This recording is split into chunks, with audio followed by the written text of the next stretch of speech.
Cinematography! Hey everyone, my name is Bayden. I am a film student here at ART. This is my third trimester and I'm here to talk about Daniel Corden, Don McCullin, and show you some of my own work that I've done. Okay, so the two photographers I chose to research were that of Daniel Corden, who specialises in landscape photography, as well as Don McCullin, who focuses on documentary and capturing world events. The drastic range of themes that they both use to contrast each other is the reason why I chose such photographers. As one, being Daniel Corden, showcases the world as we prefer to imagine it, with its beauty and wonder, while the other, being Don McCullin, does the opposite, confronting us with images that that aren't everyday sights for the average person, but showcase the harsh reality that a lot of us, unfortunately, in some countries, have to suffer through each day. So the first photographer I'm going to be talking about is Daniel Corden, who, as I said before, specializes in landscape photography. He grew up in Moscow, exploring and spending almost all of his free time amidst nature. As a kid, he became a successful graduate of an art painting school, which actually led him to becoming a student of the Institute of Physics and Technology, if I remember that was the name correctly, which is where he learned experience not in only physics but also climbing and hiking, which led him to become a tourist guider and eventually the chief editor of Continental Exhibition. So at this point in time, Corden mainly spends his days living in Villa Gaia in Tuscany. He won multiple awards such as Golden Turtle 13, the Golden Turtle 13 Nature nomination winner, the National Geographic Russia contest in 2013, and more. As for Corden's use of lighting, he does not actually explicitly say on his website the exact equipment he uses for that, but for the most part it's quite obvious he uses natural light, as is in his photography, which I respect, as he doesn't exactly use artificial light. I'm sure he does to a degree, but for the most part, judging by the looks of his photographs, it's just mainly natural light and the light of Earth around him, which I really respect. Also, by looking at the photos, it's clear that Corden prioritizes backlighting behind the subject to create a silhouette type of shadow over his primary focus, while having the background majestically lit, posing as a secondary focus, but in reality is also acting as the primary. The reasoning behind my liking for Corden's work involves the fact that his usage of light is so well done, as capturing these shots would be no easy task, I can guarantee, especially without using artificial light, which he does not. The way he utilizes the Earth's features to photograph beautiful landscapes is amazing. His photography also reminds me of mythical creatures and worlds such as that out of Lord of the Rings, which I am a huge fan of, which I also find incredibly impressive, as capturing those types of landscapes is unimaginable, but Corden defies that. Corden's equipment that he used in his photography consists of the Nikon Z7, the Nikon D800, as well as a few other cameras, not many. With the lenses and focal length, as you can see on the screen, there are a lot of Nikon. I think that's how it's pronounced. Moving on to Don McCullin, who is the next photographer and specialises in documentary photography, as I said before. He's arguably one of Britain's greatest photographers, who also enjoyed a 50-year-long career as a photographer. He captured dramatic life events through the lens of his camera and the use of writing, as he was also an editor in a newspaper. His targets were that of London's poverty-ridden East End and the horrific wars of Africa, the Middle East, and Asia. He was unfortunately haunted during his time as a child, surviving several bombs painted in North London by Adolf Hitler, and witnessing the early death of his father. He was later called for the national service with the RAF, not sure what it stands for.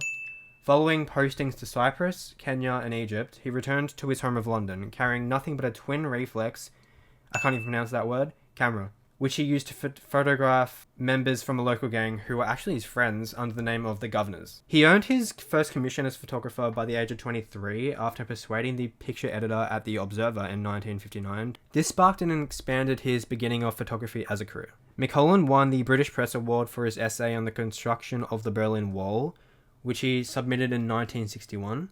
He was then fed his first taste of war in 1964, during his time in Cyprus, where he was covering an armed eruption of ethnic and nationalistic tension, which also awarded him the WordPress Photo Award. It was by 1993 when he was awarded a CBE, becoming the first photographer to do so. The following 2 decades of war became McColland's mainstay of his journalism, first with The Observer and eventually moving on to the Sunday Times in 1966. He had been a part of, as well as seeing traumatic situations such as being badly wounded in Cambodia, expelled from Vietnam, imprisoned by Uganda, and even obtaining a bounty on his own head while in Lebanon. McColland had a strong love for his Kodak Tri-X and then started using the Canon 5D camera, which he still uses to this day, alongside his medium and large format film cameras. He primarily used the 35mm camera for more than 50 years, as well as his favourite focal lenses, the 28mm and 135mm.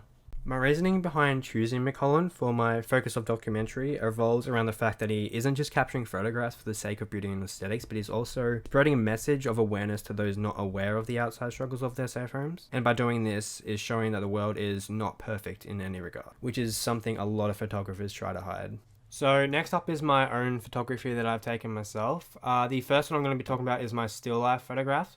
So the first one on the screen is my piano. I tried to use the natural light source of the window to create like a line halfway through the white keys.